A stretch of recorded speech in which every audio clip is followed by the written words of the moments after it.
Sir வந்து LIC வந்து revile ஆகாமல் இருந்தது. அவர்கிட்ட போய் அப்ரோச் பண்ணும்போது இதை நான் முடிச்சு தந்துடுறேன் அப்படின்னு சொல்லி முடிச்சு கொடுத்தாரு. அது மூலமாக அவர் அறிமுகம் ஆனார். மற்ற இடத்துல முடியாதுன்னு சொல்கிறத சார் வந்து எந்த ரூபத்துலையாவது முடிச்சு கொடுத்துருவார். எல்லார்ட்டையும் ஈஸியாக அப்ரோச் பண்ணுறது எனக்கு. அதனால் என்னுடைய ஃப்ரெண்ட்ஸு, என்னுடைய டீமு, மற்ற என்டையர் டீம் இருக்கிற எல்லாரையும் நான் ஃபர்தராக வந்து அவரை தான் ரெஃபர் பண்ணணும்னு நினச்சிருக்கிறேன். சார்ட்ட நான் பாலிசி எடுத்துக்கு மெயின் ரீசன் வந்து அவரோட ப்ரெசன்டேஷன் மட்டும்தான். நான் மட்டும் இல்லை, என்னோட ஃபேமிலி எல்லா பேருமே வந்து சார்ட்ட வந்து நம்ம எடுத்துருக்கோம். சம்திங் ஏதாவது ஒரு விஷயம் நம்மளுக்கு நடந்துச்சு அப்படின்னா இன்சூரன்ஸ்னு ஒரு விஷயம் இருக்கு. நம்ம ஃபேமிலிக்கு ஒரு நல்ல ஒரு செக்யூரான ஒரு இன்கம் போகும். உங்க பிசினஸை நீங்க ஃபோக்கஸ் பண்றீங்க, நல்ல விஷயம். இன்சூரன்ஸ்க்கு நீங்க ஃபோக்கஸ் பண்ணீங்க, ரொம்ப நல்லா இருக்கும். நம்மளோட செடாய் மெம்பர் சார் சோனை சார் மூலியமா நீங்க எடுத்தீங்கன்னா அவரோட பிசினஸை நெக்ஸ்ட் லெவல் கொண்டு போறதுக்கும் உங்க பிசினஸை நெக்ஸ்ட் லெவல் கொண்டு போறதுக்கும் ரொம்ப ஹெல்ப்ஃபுல்லா இருக்கும். Thank you so much. He is born in 15/5/1977 in Madurai. And இவரோட எம்ஏ முடிச்சிருக்காரு அண்ட் காமராஜர் பல்கலைக்கழகத்தில். அண்ட் எல்ஐசி அண்ட் ஸ்டார் ஹெல்த்தில் ஒரு 22 years ஆஃப் எக்ஸ்பீரியன்ஸ் இவருக்கு இருக்குது. அண்ட் ஸ்மார்ட் இன்வெஸ்ட்மெண்ட்ஸ் அவரோட கம்பெனி ஸ்டார்ட் பண்ணி 1 year ஆகுது. அண்ட் இவரோட ஃபியூச்சர் பர்சனல் கோல் அப்படின்னு பார்த்தீங்கன்னா $1 million ரவுண்ட் டேபிள் தான் அச்சீவ் பண்ணணும் அப்படின்னு சொல்லிட்டு ஆசைப்படுறாரு பர்சனலி. அண்ட் நியூவாக இப்போ அவரோட ப்ராஜெக்ட் அப்படின்னு பார்த்தீங்கன்னா நியூ கிளைண்ட்ஸ்லாம் கேதர் பண்ணி ஸோ ஒரு நியூ பிரான்ச் வந்து ஸோ இந்த வருஷத்தில் வந்து அட்லீஸ்ட் ஒன்று ஓப்பன் பண்ணணும் அப்படின்றது தான் அவரோட பெரிய கோல். ஸோ அதுக்காக பெரிய ஆல் த பெஸ்ட் எங்களோட சடாய் சார்பாக. And your presentation starters, I request our proud Sadai member Mr. Sonai Smart Investment who doing his product presentation, his week to delivery is a presentation. Thank you. நம்முடைய founder chairman doctor Riyaz sir அவர்களுக்கும் மற்றும் நம்முடைய சடாய் members அனைவருக்கும் என்னுடைய முதற்கண் நன்றியை தெரிவித்துக் கொள்கிறேன். ஸோ என்னுடைய நேம் வந்து பார்த்திங்கன்னா சோனை. என்னோடய கம்பெனி நேம் வந்து ஸ்மார்ட் இன்வெஸ்ட்மெண்ட்ஸ். ஸோ இது ஆரம்பித்து இப்போ தான் ஒரு 1 year கம்மிங் 26 வந்துச்சுன்னா ஃபஸ்ட் இயர் ஆனிவர்சரி நடக்குது. வந்திருக்கக்கூடிய விசிட்டர்ஸ் அனைவருக்குமே இந்த நாள் இனிய நாளாக அமையட்டும் அப்படின்ட்டு என்னுடைய வேண்டுதலையும் இறைவனிடம் வேண்டிக்கிறேன். தேங்க்யூ. ஸோ என்னோட ப்ராடக்ட்ஸ் அப்படின்னு பார்த்தீங்கன்னா சார் நான் வந்து மெயின் வந்து எல்ஐசி தான், லைஃப் இன்சூரன்ஸ் பண்ணிகிட்ருக்கேன். அண்டு ஹெல்த் இன்சூரன்ஸில் ஸ்டார் ஹெல்த் பண்ணிகிட்ருக்கேன். அண்டு ஹோம் லோன்ஸ் ஆல் பேங்க்லேருந்து நம்ம டைப் எடுத்து பண்ணிகிட்டு இருக்கோம். இப்போ லைஃப் இன்சூரன்ஸை பொறுத்த வரைக்கும் பார்த்தீங்கன்னா எல்ஐசி தான் மெயின். எவ்வளோ இன்சூரன்ஸ் இருக்குது. எல்ஐசின்றது ஒரு சென்ட்ரல் கவர்மெண்ட் ஒரு ஆர்கனைசேஷன், உங்களுக்கு எல்லாருக்குமே தெரியும். கிட்டத்தட்ட ஒரு 70 yearsக்கு மேலே ஒரு ஆலமரம் போல் வளர்ந்துருக்கக்கூடிய ஒரு நிறுவனம் வந்து எல்ஐசி. ஸோ அதில் வந்து நான் வந்து 22 வருஷம் எக்ஸ்பீரியன்ஸ் எனக்கு அந்த எல்ஐசியில் இருக்குது. அதுபோக எனக்கு 1300 ஹாப்பி கிளைண்ட்ஸ் வேறு இருக்காங்க. ஸோ கிட்டத்தட்ட இது வரைக்கும் அவங்க எல்லாத்துக்குமே வந்து 24/7 வந்து நான் சர்வீஸ் பண்ணி கொடுத்துட்ருக்கேன். அடுத்து ஹெல்த் இன்சூரன்ஸை பொறுத்தவரைக்கும் பார்த்தீங்கன்னா ஸ்டார் ஹெல்த் அப்படின்றது பார்த்திங்கன்னா இந்தியாவில் ஆரம்பிக்கப்பட்ட ஒரு அரசு அங்கீகாரம் பெற்ற ஒரு நிறுவனம். 2006 ஆரம்பித்து கிட்டத்தட்ட 17 ஆண்டுகளாக அந்த நிறுவனம் நல்ல சக்ஸஸாக போயிட்டுருக்கு. ஒரு இந்தியனால் உருவாக்கப்பட்ட ஒரு நிறுவனம் தான் அந்த ஸ்டார் ஹெல்த். அவரோட ஃபவுண்டர் வந்து கோயில்பேட்டில் தான் இருக்கார். ஸோ நெக்ஸ்ட் வந்து பார்த்திங்கன்னா ஹோம் இன்சூரன்ஸ், ஹவுசிங் லோன்ஸ் நிறையா பேர் இங்கே இன்ஜினியர்ஸ் எல்லாருமே இருக்கும். லோன்ஸ் வந்து பார்த்திங்கன்னா ஆல் டைப் ஆஃப் இன்சூரன்ஸ் எல்லா பேங்க்லேயும் நம்மளுடைய அசோசியேட் எடுத்துருக்கேன், டிஎஸ்எம்ஏ எடுத்திருக்கோம். ஸோ என்ன கேட்டாலும் நம்ம அதை பண்ணி கொடுத்துட்ருக்கோம் சார். என்னோட யூனிக் செலக்ட் பாயிண்ட் அப்படின்னு பார்த்தீங்கன்னா இந்த டேக்லைன் நீங்கள் பார்த்துருப்பீங்க, வாழும் போதும் வாழ்க்கைக்கு பிறகும். இது பார்த்துருக்கீங்களா சார்? இது ஒரு பிளானோட முக்கியமான ஒரு ஸ்லோகன். இது 2 டபுள் த மெச்சூரிட்டி. இந்த நேம் என்ன பார்த்தீங்கன்னா வாழும் போதும் நம்மளை பார்த்துக்கிறோம் எல்ஐசி, நம்ம இல்லாத போதும் நம்ம குடும்பத்தை பார்த்துக்கிறதுக்கு ஒரு அருமையான பிளான் ஜீவனானந்த ஒரு பிளானில் இந்த ஸ்லோகன் வரும். அதுதான் அந்த வாழும்போது வாழ்க்கைக்கு பிறகுன்றது. ஸோ இப்போ உள்ள காலகட்டத்தில் வந்து பார்த்திங்கன்னா சார் இன்சூரன்ஸ் நமக்கு எல்லாத்துக்கும் அவசியமா சார்? அவசியம் தான் இல்லைங்களா? ஏன் அப்படின்னா இப்போ நம்மளோட இன்ஜினியர்ஸ் நிறைய பேர் இருக்கீங்க. அவங்களோட ஒரு சின்னது பேஸ்மெண்ட் ஸ்ட்ராங்காக இருக்கணும்னா தான் பில்டிங் ஸ்ட்ராங்காக இருக்கும் இல்லைங்களா சார்? அது கொஞ்சம் வீக்காக இருந்தால் பில்டிங் வந்து ஸ்ட்ராங். அது மாதிரி தான் இன்சூரன்ஸ். ஒவ்வொரு ஃபேமிலிக்கும் இன்சூரன்ஸ் ரொம்ப ரொம்ப முக்கியம். அதை எப்படி நம்ம எடுத்துக்கிறோம் அப்படின்னா இந்த ஹேண்ட் இருக்குது பார்த்தீங்களா, ரிஸ்ட், இதுதான் நம்முடைய லைஃப் இன்சூரன்ஸ் வச்சுக்கோங்களேன். இதுதான் மெயின். இது இல்லைன்னா இந்த இது விரல் ஃபங்க்ஷன் ஆகுமா? ஆகாது. இந்த 5மே என்னன்னு கேட்டிங்க அப்படின்னா ஒவ்வொரு இன்வெஸ்ட்மெண்ட்ஸு, ஸோ மியூச்சுவல் ஃபண்ட்ஸாக இருக்கலாம், ஆர்டியாக இருக்கலாம், எஃப்டியாக இருக்கலாம், ஸோ ஷேர் மார்க்கெட்டாக இருக்கலாம். ஸோ இந்த மாதிரி ஒவ்வொரு இதுலையும் நம்ம கோல்டுலேயும் இன்வெஸ்ட் பண்ணியிருப்போம். இந்த மாதிரி இந்த 5மே ஃபங்க்ஷன் ஆகணும் அப்படின்னா இந்த ஒரே ஒரு இந்த ரிஸ்ட்டு, இதுதான் ஆலமரம் மாதிரி இருக்கக்கூடிய இன்சூரன்ஸு, லைஃப் இன்சூரன்ஸ். இது இருந்தால் மட்டும்தான் இது எல்லாமே ஒர்க் ஆகும். ஸோ அதனால் பேசிக்காக வந்து எல்லாருக்கும் வந்து இன்சூரன்ஸும் வேணும். ரெண்டாவது இன்சூரன்ஸ்னு பார்த்தீங்கன்னா எல்லாருமே வந்து ஒரு நமக்கே வாசிக்க ஒரு பாலிசி எடுத்துருப்போம். நம்ம அப்பா வந்து எடுத்துருப்பாங்க நம்ம சின்ன பிள்ளையில். அது ஒரு சின்ன அமௌண்ட்டாக இருக்கும். அது வந்து போதுமா அப்படின்னு பார்த்தீங்கன்னா கண்டிப்பாக பத்தாது. ஏன் பத்தாது அப்படின்னா நம்ம எல்லாருக்கும் நான் லாஸ்ட் வீக் சொல்லியிருப்பேன், ஹெச்எல்வின்னு சொல்லியிருப்பேன், ஹியூமன் லைஃப் வேல்யூ. அப்படின்னு என்ன கேட்டிங்கன்னா ஒவ்வொரு மனிதருக்கும் ஒரு வேல்யூ இருக்குது சார். அது எப்படி ஒரு எக்ஸாம்பிளோட சொல்கிறேனே, இப்போ வந்து ஒரு கார் இருக்குது. 3 லட்ச ரூபாய் கார் இருக்கா சார்? இருக்குது. 30 லட்ச ரூபாய்க்கு கார் இருக்குல்ல. 2மே கார் தான், ரோட்டில் தான் போகுது. 2க்குமே 4 டயர் தான் இருக்குது. ஆனால் இந்த 3 லட்ச ரூபா காருக்கு நம்ம எவ்வளோ இன்சூரன்ஸ் பண்ணுவோம் அப்படின்னு கேட்டிங்கன்னா 3 lakhs உள்ள வேல்யூ உள்ள இன்சூரன்ஸ் தான் பண்ணுவோம். 30 லட்ச ரூபாய்க்கு உள்ள இன்சூரன்ஸ் காருக்கு வந்து பார்த்திங்கன்னா 30 லட்ச ரூபா வேலைக்கு உள்ள இன்சூரன்ஸ் பண்ணுவோம். ஸோ 3 லட்ச ரூபாய்க்கு உள்ள காருக்கு 30 லட்ச ரூபா வேல்யூ உள்ள இன்சூரன்ஸ் பண்ண முடியுமா? முடியாது. தரமாட்டாங்க. அதே மாதிரி 30 லட்ச ரூபா உள்ள காருக்கு ஒரு 3 லட்சத்துக்குள்ள பாலிசி வேல்யூ மட்டும் போட்டால் போதுமா? அதுவும் பத்தாது. ஸோ இந்த மாதிரி ஒரு அடிக்குவேட் இன்சூரன்ஸ் தான் நம்ம எல்லாருமே வச்சுருக்கோம். எனக்கு ஒரு இன்சூரன்ஸ் இருக்குது அப்படின்ற ஒரு பேரில் மேலே வச்சுருக்கோம். பட் அது பத்தாதுன்றக்காக தான் அந்த ஹெச்எல்வி ஒவ்வொருத்தருக்கும் ஒவ்வொரு வேல்யூன்னு ஒன்று இருக்குது. அதை எப்படின்னு 1 to 1 நீங்கள் சொல்லும்போது நான் உங்களுக்கு அதை எக்ஸ்பிளைன் பண்ணுறேன். சரிங்களா? நெக்ஸ்ட்டு வந்து பார்த்தீங்கன்னா உங்கள் மருத்துவம் எங்கள் செலவின்னு சொல்லி இதுவும் வந்து ஸ்டார் ஹெல்த்தில் ஒரு முக்கியமான ஸ்லோகன். இது என்ன அப்படின்னு கேட்டிங்கன்னா வருஷத்துக்கு ஒரே ஒரு முறை மட்டும் நீங்கள் ஒரு ப்ரீமியம் பே பண்ணுங்கள். ஸோ 10 லட்சமாக இருக்கட்டும், 20 லட்சமாக இருக்கட்டும், 1 கோடியாக இருக்கட்டும், அந்த செலவு எவ்வளோ வந்தாலும் நாங்கள் பார்த்துக்குறோம் அப்படின்றது தான் இதோட இது. அது மாதிரி இன்றைக்கி உள்ள காலகட்டத்தில் ஹெல்த் இன்சூரன்ஸும் ரொம்ப ரொம்ப முக்கியமான ஒரு விஷயம்.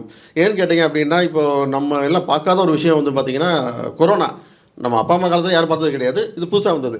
எவ்வளோ பேரை வந்து அது பிரட்டி போட்டுருச்சு.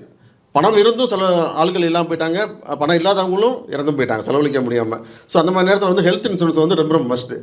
அந்த ஹெல்த்துக்கு வேணும் அப்படின்றதுக்கு ஒரு சின்ன வீடியோ மட்டும் இப்போ நான் ப்ளே பண்ணேன்.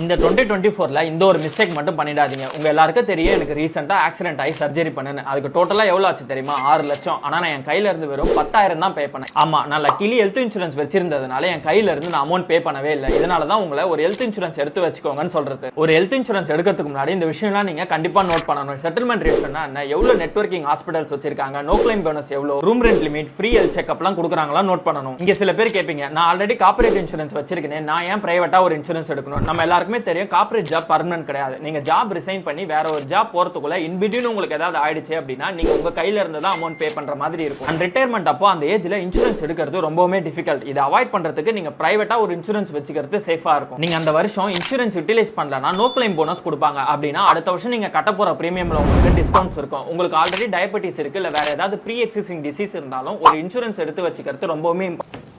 Thank you sir. சார் அதே மாதிரி வந்து பார்த்தீங்கன்னா சார் சர்வீசஸ்ன்னு சொல்லிட்டு சில இதெல்லாம் இருக்குது. லைஃப்பில் எப்படி சர்வீஸ் பண்ணுறோம், ஹெல்த்தில் என்னென்ன சர்வீஸ் பண்ணுறோம். ஓகே. ஸோ லைஃப்பில் வந்து பார்த்தீங்கன்னா ஒரு 14 வகையான சர்வீசஸ் இருக்குது சார். அது என்னென்னு கேட்டிங்க அப்படின்னா ஃபர்ஸ்ட் ஆஃப் ஆல் வந்து நம்ம எல்லாருமே வந்து அப்பா அம்மா வந்து நமக்கு ஒரு சின்ன வயசில் இருக்கும்போது ஒரு பாலிசி எடுத்துருப்பாங்க இல்லைங்களா? ஸோ அப்போ நம்மளாம் மைனர். ஸோ மேஜர் ஆனதுக்கப்புறம் நிறைய பேர் அது மறந்துருப்பாங்க. அது மேஜரை மாற்றினா தான் உங்களுக்கு அதுக்கு உண்டான பெனிஃபிட்ஸ் கிடைக்கும். இன்கேஸ் எனிதிங் ஹேப்பன் அப்படின்னா எந்த ஒரு ரிட்டர்ன்ஸும் அதில் வாங்க முடியாது. ஸோ மைனரை வந்து மேஜராக மாற்றி கொடுக்குறதுக்கு யாருக்காவது இருந்தாலும் சர்வீஸ் நான் பண்ணி கொடுத்துட்ருக்கேன். ரெண்டாவது அட்ரஸ் சேஞ்ச் எப்படின்னு கேட்டிங்கன்னா இப்போது மதுரையில் ஒருத்தர் இருந்திருப்பார். மதுரையில் இருக்கும்போது ஒரு பாலிசி போட்டிருப்போம். ப்ரொமோஷனில் அப்பா வந்து சென்னை போயிருப்பாங்க, நம்ம ஃபேமிலியோடு அங்கே ஷிஃப்ட் ஆகிருப்போம். ஸோ இப்போ அங்கே இருக்கும்போது இந்த அட்ரஸ் இதே மதுரையிலே இருந்தது அப்படின்னா அதுவும் சரியாக இருக்காது. உங்களுக்கு வரக்கூடிய கம்யூனிகேஷன் எல்லாமே கேப் இதாகும். அதனால் அட்ரஸை இமீடியட்டாக சேஞ்ச் பண்ணுறது நல்லது. எப்போலாம் மாறுறீங்களோ அப்போலாம் அட்ரஸ் சேஞ்ச் பண்ணிக்கலாம். இதுக்கு எந்த ஒரு எக்ஸ்ட்ரா அமௌண்ட்டு எதுவுமே கிடையாது. அதே மாதிரி பார்த்தீங்கன்னா லேப்ஸ் நிறைய பேர் பாருங்க பாலிசி எடுத்திருப்பாங்க, ஒரு 2 வருஷம் 3 வருஷம் கட்டிட்டு விட்டுருப்பாங்க, மறந்துருப்பாங்க. ஸோ அந்த மாதிரி பாலிசி லேப்ஸ் இருந்த பாலிசி எதாக இருந்தாலும் சொல்லுங்கள், அதையும் நான் வந்து ரிவைல் பண்ணி கொடுத்துருவேன். எந்த ஒரு சார்ஜஸ் எதுவுமே கிடையாது சார்.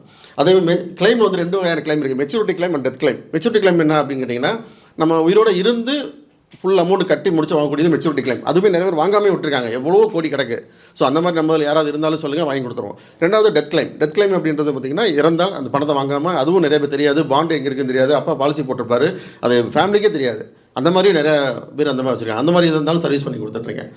அடுத்து வந்து பார்த்திங்கன்னா பாலிசி ட்ரான்ஸ்ஃபர். இப்போது சென்னையில் ஒருத்தர் பாலிசி போட்டிருப்பாரு, மதுரையில் வந்திருப்பாரு, அந்த பாலிசி வந்து மதுரைக்கு மாற்றிக்கலாம். அங்கே இது இப்போ ஏதாவது ஒரு சர்வீஸ் லோன் எடுக்கணும், செட்டில்மெண்ட் உங்களுக்கு இருக்குது, ஒரு மெச்சூரிட்டி வருதுன்னா நீங்கள் சென்னைக்கு தான் போகணும், அது தேவையில்லை. அதுக்கு மதுரைக்கு மாற்றிக்கலாம். எங்கே அட்ரஸ் இருக்குமோ அந்த நியர்பை பிரான்ச்சுக்கு நம்ம மாற்றிக்கலாம். அதே மாதிரி பாலிசி போட்டிருப்பாங்க, பாண்டு எல்லாம் மிஸ் பண்ணியிருப்போம், நிறைய பேர்ட்ட பாண்டு இருக்காது. ஸோ டூப்ளிகேட் பாண்டு அந்த மாதிரி எதாவது வேணாலும் நான் அதை ரெடி பண்ணி கொடுத்துருவேன். அதுக்கடுத்து பார்த்தீங்கன்னா நெஃப்ட் நம்மளுடைய அக்கௌண்ட்டில் முன்னெல்லாம் வந்து பார்த்தீங்கன்னா செக் தான் உங்களுக்கு த்ரூவாக வீட்டுக்கு வரும். இப்போ அப்படிலாம் கிடையாது, த்ரூ அக்கௌண்ட் தான் எல்லாமே ட்ரான்சாக்ஷன். ஸோ நெஃப்ட்ன்ற ஒரு இதில் வந்து எல்லாரும் ரிஜிஸ்டர் பண்ணி கொடுத்துருவோம். வேறு ஏதாவது ப்ரீமியம் நீங்கள் பே பண்ணாலும் நீங்கள் எப்போனாலும் கான்டாக்ட் பண்ணலாம். நியூ பாலிசி எடுக்கனாலும் நீங்கள் எப்போனாலும் கான்டாக்ட் பண்ணலாம். ஸோ இது முக்கியமான வருது. அதே மாதிரி ஹெல்த் இன்சூரன்ஸ் பொறுத்தவரைக்கும் சர்வீசஸ் பார்த்தீங்கன்னா இப்போ ஃபேமிலியாக ஒரு பாலிசி எடுத்திருப்போம், நியூ ஒரு பேபி பிறந்திருப்பாங்க, அந்த பேபி ஆட் பண்ணிக்கிறது. அதே மாதிரி கிளைம் நிறைய பேர் கிடைக்காம இருந்திருக்கும். ஸ்டார் ஹெல்த் இருக்கா, கிளைம் கிடைக்காம இருந்திருக்கா சார்? இருக்கா? இருந்தால் சொல்லுங்கள், அதை நான் உங்களுக்கு வாங்கி கொடுக்குறேன். கிளைம் சர்வீஸ் நிறைய பேருக்கு வந்து இல்லாமல் இருக்கலாம். ஸோ மதுரையில் நான் சீரியஸ் சேல்ஸ் மேனேஜராக இருக்கேன். மதுரை தான் ஹப்பு. ஸோ ஹெல்த் இன்சூரன்ஸில் ஸ்டார் தான் நம்பர் 1.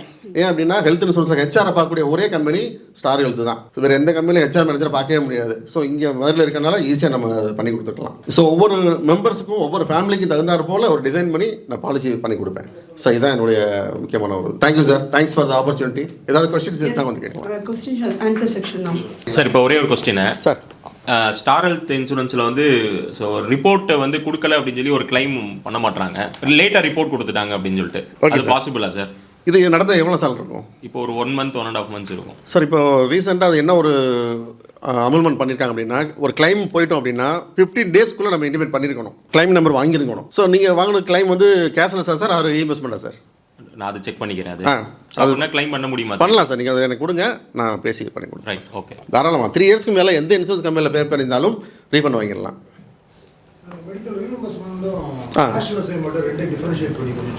சார் அந்த கேஷ்லெஸ் ரீஇம்பர்ஸ்மெண்ட் 2 இருக்குது சார். அது எப்படின்னு கேட்டிங்கன்னா, நெட்வொர்க் ஹாஸ்பிட்டல்னு ஒன்று இருக்குது, மல்டி ஸ்பெஷாலிட்டி ஹாஸ்பிட்டல் எல்லாத்துலேயுமே நம்மளுடைய ஸ்டார் ஹெல்த் வந்து டைஅப்பில் இருக்கும். அங்கே போயிட்டோம் அப்படின்னா டேரெக்டாக வந்து கேஷ்லெஸில் எல்லாம் பண்ணிக்கலாம், எந்த ஒரு பேமெண்ட் கட்ட தேவையில்லை. ரீஇம்பர்ஸ்மெண்ட் அப்படின்னா, இப்போ எனக்குன்னு ஒரு ஃபேமிலி டாக்டர் இருப்பார், ஒரு ஆசியான டாக்டர், கைராசியான டாக்டர், அவர்கிட்ட தான் போய் பார்ப்பேன், தாராளமாக பார்த்துக்கலாம். பார்த்துட்டு பே பண்ணிவிட்டு பில்லெல்லாம் கொடுத்தீங்கன்னா 15 டேஸ்க்குள்ள உங்களுக்கு கிளைம் வாங்கி கொடுத்துருவோம். அது ரீஇம்பர்ஸ்மெண்ட் சார். ஸோ 2 ஆப்ஷனுமே பண்ணிக்கலாம். டவுட் அப்படின்னா, இப்போ ஏஜென்ட் வந்து இருக்காரா என்னன்னு தெரியல. இப்போ நாங்கள் கட்டிக்கிட்டு இருக்கோம் சார், நானே இருக்கேன். இப்போ என்னை நம்பி போடுறீங்க, நானே இல்லாட்டினாலும் கவலை இல்லை, இன்சூரன்ஸ் கம்பெனி உங்களுக்கு கரெக்டாக கொடுத்துரும். அந்த ஏஜென்ட் இருக்கணும்னு அவசியம் கிடையாது சார்.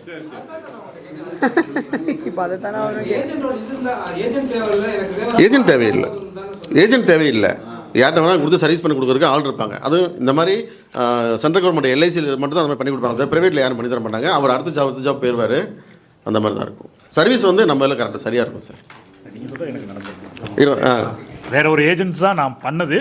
அவர் வேறு எதுக்கு ட்ரான்ஸ்ஃபர் ஆகிட்டார். என்னோட கொலிக்கு இன்னொரு நண்பர் மூலிமா அவர் எல்ஐசியில் இருந்தார், எனக்கு அந்த ஃபண்டை ரீஃபண்ட் அவர் வாங்கி கொடுத்துட்டாரு. ஸோ நான் அந்த ஏஜென்ட்டை ஃபாலோ பண்ணவே இல்லை. க்ளோஸ் எனக்கு கிட்டத்தட்ட 4 வருஷத்துக்கு அப்புறம் கட்ட முடியல. ஆனால் திருப்பி எனக்கு ரீஃபண்ட் வாங்கி கொடுத்துட்டாரு. அவர்கிட்ட மறுபடியும் வேறு பாலிசி பண்ணியிருக்கேன். Correct sir. அந்த மாதிரி நல்ல எக்ஸ்பீரியன்ஸான ஆளுகளை பார்த்துட்டு நீங்கள் இன்சூரன்ஸ் பண்ணுங்கள். எனி உங்களுக்கு சர்வீஸ் இருந்தாலும் நீங்கள் எப்போனாலும் என்னை கான்டாக்ட் பண்ணலாம். Thank you sir, thanks for the opportunity.